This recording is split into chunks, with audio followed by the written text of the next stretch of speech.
just want to spend a few minutes talking about the concept of self-compassion, which is a practice that I use really frequently with the individuals that I work with. And I use it a lot with myself. And I also have kind of taught my kids parts of this practice as well. And I think self-compassion is really important because many of us grew up in circumstances where it was pretty, the conditions were pretty ripe to develop a really critical inner voice. A lot of people call this the inner critic, just a really kind of punishing, shaming, harsh voice. And usually pops up when we've made a mistake or if we have, just kind of been less than perfect, if we have engaged in a behavior that we're not super proud of or that we've been kind of really consciously trying to avoid. And a lot of times this critical voice will kind of kick in when we're just having a difficult moment. Maybe we're feeling exhausted or we're feeling kind of snappy at our kids, or, we've maybe treated our partner in a way that was, that wasn't okay, whatever that may have looked like. Or maybe we're just feeling sad or down and we don't know why. And a lot of times this kind of critical voice will pop in, even just in those moments where we're just having a very human response to something, very human response. But somewhere along the way, we learned that wasn't okay. So here comes self-compassion. This is a practice and a whole topic really researched by a very intelligent woman, Dr. Kristin Neff, and really encourage you to kind of look up her material. She has a really wonderful website that has a lot of free resources on there, including kind of a self-compassion quiz to kind of see where you fall along the self-compassion spectrum. And she has guided practices, recordings that you can follow, lots of really wonderful free resources I would encourage you to look at. Dr. Kristin Neff, Neff. So just going to kind of go into this. I would like everybody to have this practice. If everybody engaged in self-compassion, I truly believe that the world would be a better place for so many different reasons. And so, okay, how do we practice self-compassion? Well, first of all, we have to notice that we're struggling. Notice that something is going on that is bothering us, okay? So that requires even just a degree of just presence, awareness, mindfulness, to stop ourselves in any given moment and to say, ooh, okay, something's going on. I'm not loving it. I need to pause. So we have to notice it. So once we notice it, and I really encourage people to pay attention to their physical bodies. Sometimes, our bodies are alerting us before our minds are, or we're even aware of it. So, for me, I get a pain in my chest. Not heart pain, but just, it's like a nagging kind of feeling.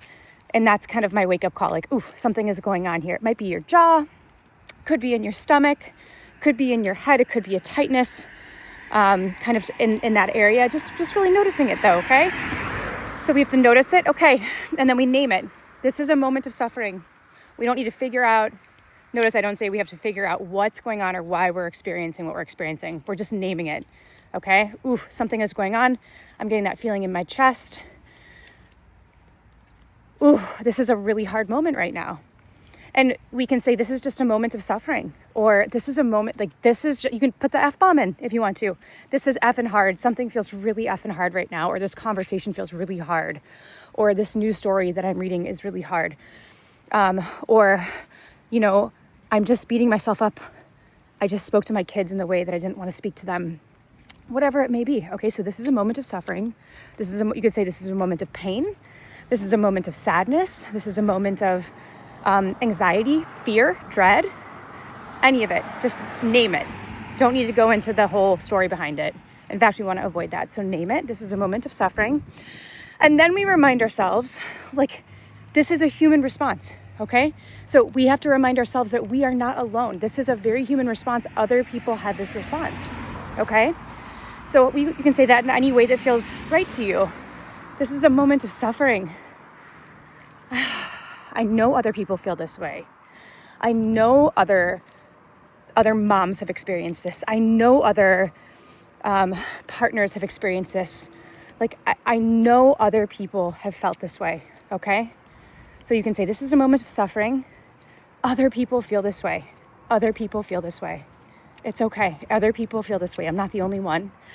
The third part of it is just acknowledging that this is okay. This is a part of life. So this is a moment of suffering.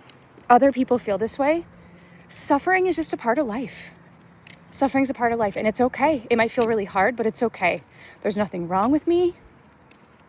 This is just a part of the human experience. Okay, so that third part is saying this is a part of the human experience.